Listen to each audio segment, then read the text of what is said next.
Good view of this huge hemlock tree jutting out on an arc bend on the southwest side of Perry's Island in the Hudson River, Fort Edward, New York. You can see how big it is. The tree had to be 200 years old, easy. One of two major hills on Perry's Island.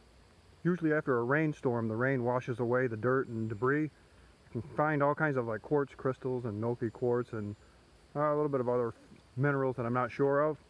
And then you can see in the valley here where the river may have once flowed through a couple 100,000 years ago, and then up to the other hill, which is covered by the fauna and flora, and we'll get to that in a minute.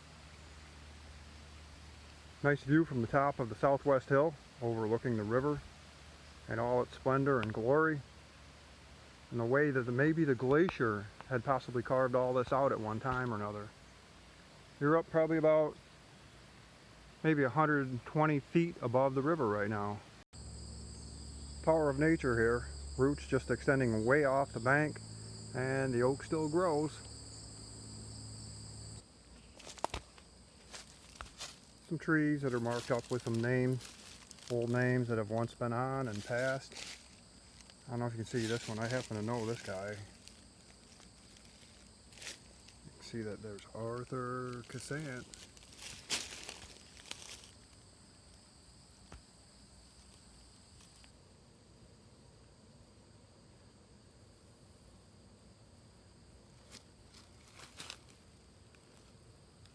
Wow, this guy's got his name on 100 trees up here or more. Holy cow.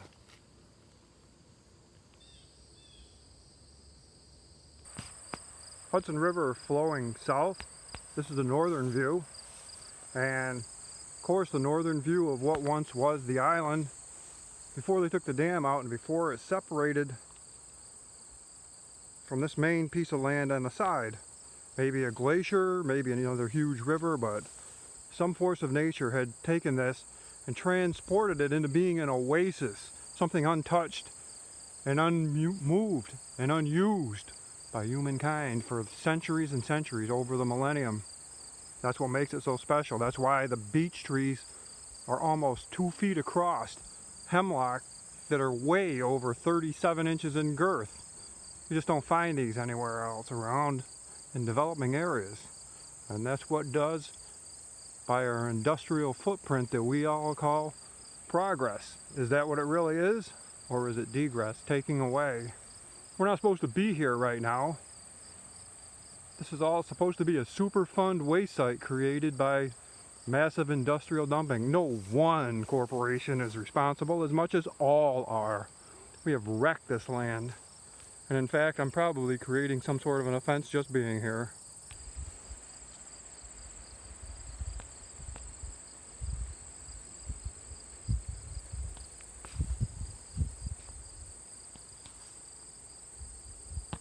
In 1973, we were down here building rafts, doing the Tom Sawyer effect to go away to this island and float on over as we have. We were successful, and we're successful every day after that. They took the dam out about 2 years later, and then we were able to walk over.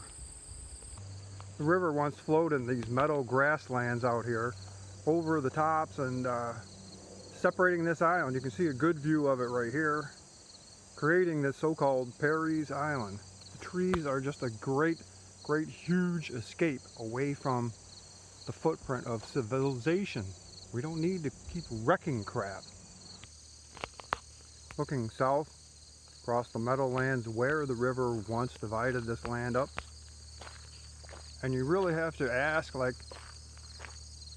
as all of these little animals had made their way over there before the dam was taken out, they just decided not to leave. They had everything they needed. They had everything that they were looking for right there.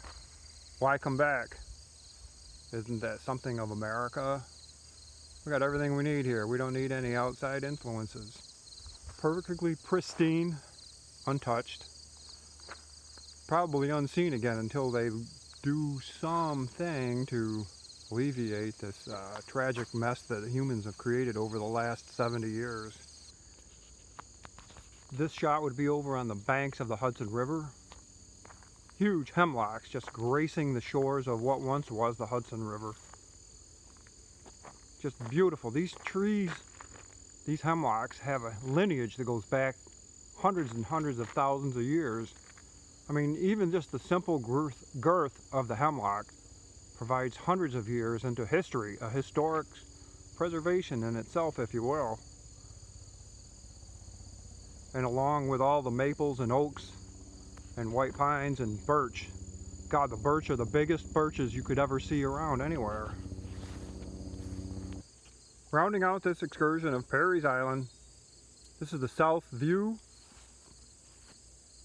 of where it once was. That you can fully capture the beauty of this place as it was, God, surrounded by waters or lush tropical forests. I mean, look at this place.